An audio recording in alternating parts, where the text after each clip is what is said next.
여호와께 드릴 화목제물의 규례는 이러하니라.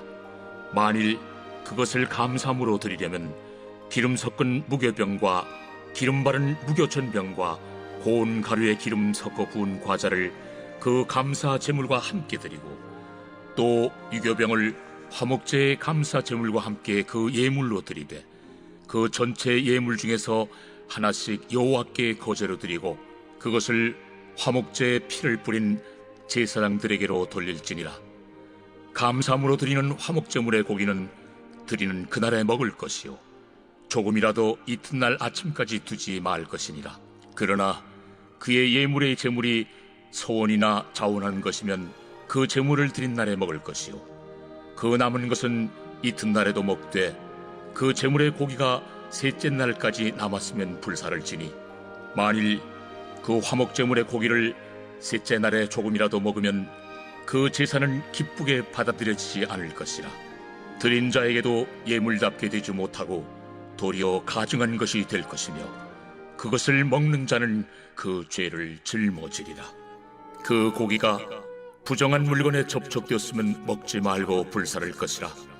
그 고기는 깨끗한 자만 먹을 것이니 만일 몸이 부정한 자가 여호와께 속한 화목제물의 고기를 먹으면 그 사람은 자기 백성 중에서 끊어질 것이요 만일 누구든지 부정한 것 곧 사람의 부정이나 부정한 짐승이나 부정하고 가증한 무슨 물건을 만지고 여호와께 속한 화목제물의 고기를 먹으면 그 사람도 자기 백성 중에서 끊어지리라.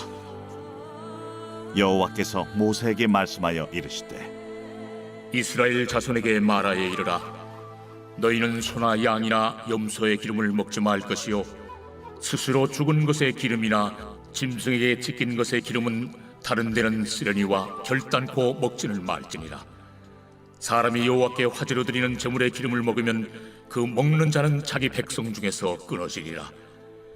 너희가 사는 모든 곳에서 새나 짐승의 피나 무슨 피든지 먹지 말라.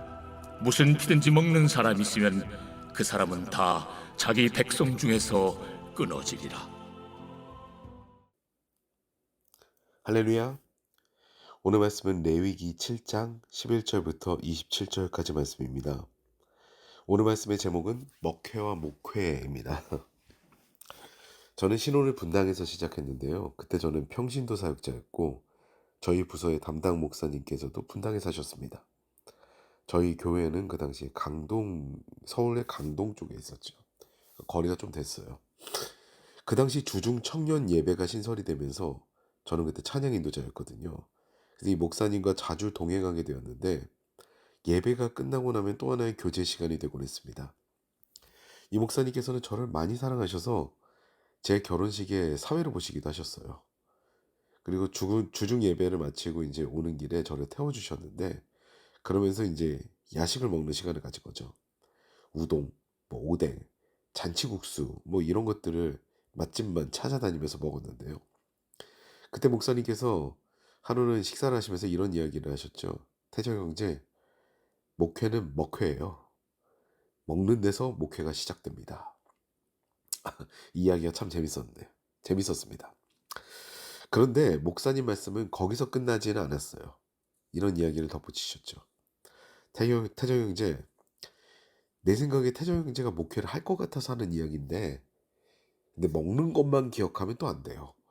먹는 데서 목회는 시작되지만 먹는 것으로 끝나면 안 돼요. 이렇게만 말씀하셔서 그때는 이제 별 생각 없이 들었는데 이제 와서 요즘에 저는 그것이 무슨 이야기인지 이제 어렴풋이 알 것 같아요. 오늘 화목제에 관한 이야기가 본문에 등장하는데요. 여전히 제사장들을 향한 규례가 기록되어 있습니다. 화목제는 보통 세 가지로 나뉘는데 감사제, 서원제, 자원제이죠. 그중 감사제로 드리는 화목제는 축제의 성격을 잘 나타냅니다. 누룩을 넣은 빵, 유교병을 예물로 드릴 수가 있었어요. 이것은 제사장들이 취하는 빵이긴 합니다. 그러니까 우리가 나눠 먹고 축제로 하는 것은 아니에요. 근데 하나님께 드리는 무교병과 다르게 유교병이에요. 맛있는 빵입니다.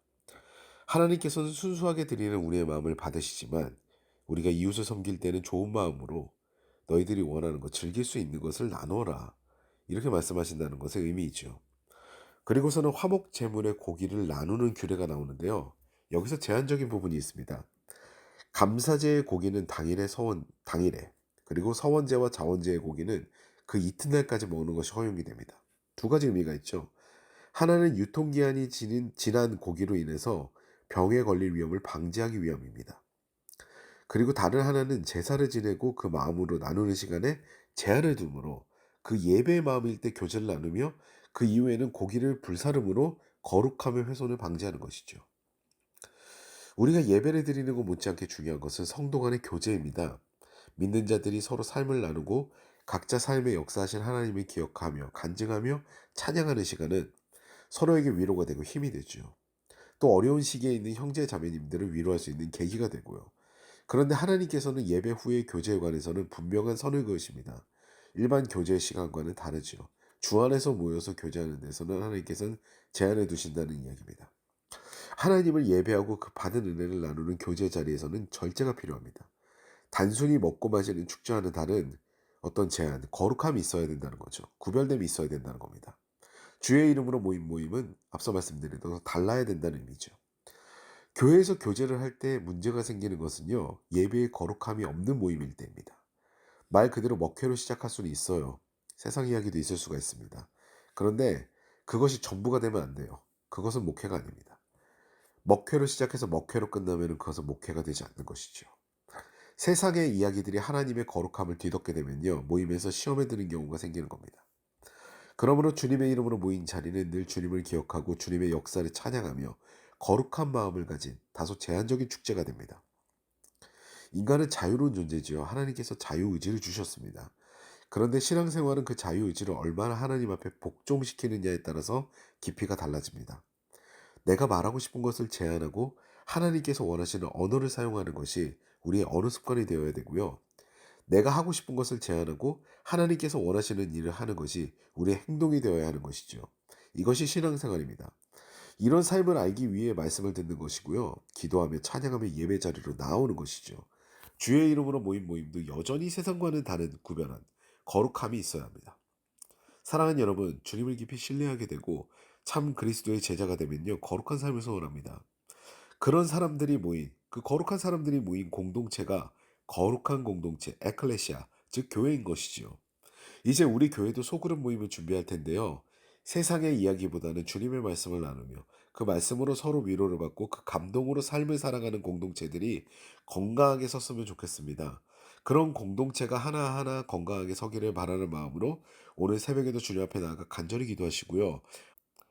또한 오늘 새벽에는 우리나라의 20대 대통령이 선출이 되었습니다.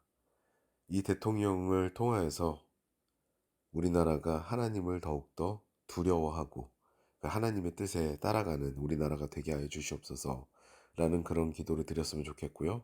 또한 개인의 기도 제목을 두고 이 아침에도 주님 앞에 간절히 기도하는 시간을 갖겠습니다.